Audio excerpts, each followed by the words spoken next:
దేవునికి స్తోత్రములు. అందరూ ప్రభువైన క్రీస్తు వారి యొక్క ఉన్నత నామములో ఆశీర్వదింపబడాలని నిత్యము కోరుకుంటూ ప్రార్థిస్తున్నాం. అంతా క్షేమంగా ఉన్నారు కదండి. ఈరోజు దేవుని వాగ్దానం మత్తయి సువార్త 13వ అధ్యాయము 43వ వచనం. అప్పుడు నీతిమంతులు తమ తండ్రి రాజ్యములో సూర్యుని వలె తేజరిల్లుదురు. చెవులు గలవాడు వినుగాక. ప్రభునేసుక్రీస్తు వారి మాటలు ఆయన నోరు తెరిచి మాట్లాడుతున్నారు. అప్పుడు ఎప్పుడు క్రీస్తు వారి యొక్క రెండవ రాకడప్పుడు నీతిమంతులు తమ తండ్రి రాజ్యములోనంట సూర్యుని వలె ప్రకాశిస్తారంట. ప్రకాశం, సూర్యుడి కాంతి మనం చూడలేకపోతున్నాం. దేవుని యొక్క మహాబలం, కోటి సూర్యుల కంటే తేజోమయుడు నా యేసయ్య. నీవు నమ్ముచున్నావా దేవుని బిడ్డ? యేసు రక్తం నీ ప్రతి పాపం నుండి విడిపిస్తుంది. నీకు అనేక విధములైన ఆశీర్వాదాలతో నింపబోతుంది.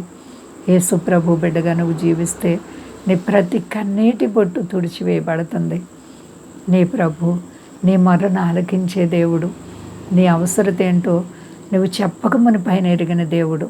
ఒకవేళ ఈ శ్రమ నా నుంచి విడుదల లేదు అని నువ్వెంతో కుమిలిపోతున్నావేమో, నీవు భయపడుతున్నావేమో, నీ ప్రభు అంటున్నారు, నీవు భయపడకు, నేను నీకు సహాయకుడినని. ఎంత గొప్ప దేవుడు! ఆయన వాగ్దానం మీద నీవు నమ్మకాన్ని కలిగి ఉన్నావా?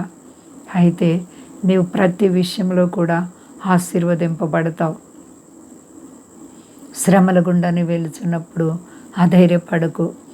భూమి మీద ఉన్నటువంటి మానవ జీవితంలో సుఖ దుఃఖాలు జతపరచబడి ఉన్నాయి. వాటిని బట్టి మనము సుఖం వచ్చినప్పుడు సంతోషించి, కష్టం వచ్చినప్పుడు విచారిస్తే ప్రయోజనం ఉండదు. లోకస్తులందరూ అలాగే చేస్తారు. దేవుని బిడ్డమైనటువంటి నీవు అలా కాకుండా వాటిని రెండింటిని కూడా సమముగా సంతోషంగా అనుభవించాలి. అప్పుడే ప్రభు నిన్ను చూసి బలా నమ్మకమైన నా మంచి కుమారుడా అని ఆయన పిలుస్తారు. కాబట్టి నీ విశ్వాసాన్ని పరిశీలన చేసుకో.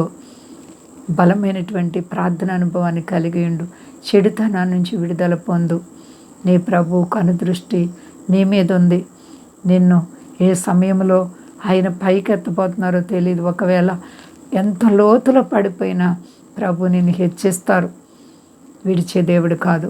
అపవాది నిన్ను ఎలాగైనా ఓడగొట్టాలి, జీవకిరీటాన్ని తీసుకోవాలని అనేక ప్రయత్నాలు చేస్తాడు అపవాది. కానీ దేవుని బిడ్డగా నీవు పోరాడినంత వరకు నీ పోరాటంలో జయాన్ని పొందుతావు. భయపడకు బిడ్డ, ప్రభు మనకి తోడుగా ఉంటారు. అందరూ క్షేమంగా ఉన్నారండి. ప్రార్థించుకుందాం. ప్రేమ నమ్మకమైన మా తండ్రి, అవును ప్రభా, నీ ప్రేమకు అంతం లేదు ప్రభువా. అయ్యా, మీ ప్రతి మాటల్లో జీవం ఉంది ప్రభువా. మీ మాటలో శక్తి ఉంది ప్రభువా. మీ మాట ఎంతో ఉన్నతమైనది. ప్రియమైన తండ్రి, నాయన నా బ్రతుకులో నువ్వు చేసిన ప్రతి మేలులను బట్టి నీకు స్తుతులు స్తోత్రాలు. అలాగే ప్రభువా, సర్వదేశాన్ని కాపాడండి, సమస్త ప్రజలను కాపాడండి, మీ దాసులను కాపాడండి, విదేశాల బిడ్డలను కాపాడండి.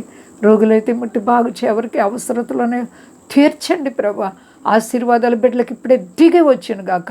అన్ని విషయాల్లో మా ప్రార్థన ఎప్పటికీ కూడా వ్యర్థము కాదు ప్రభా. మా అవసరతలు ఎరిగిన దేవుడవు, మోసపోకుడి దేవుడు, ఎక్కిరింపబడడంటున్నావు ప్రభా. నైనా ఈ లోకాన్ని జయించాలి. అటు జయ జీవితం ప్రతి బిడ్డకు దయచేయి.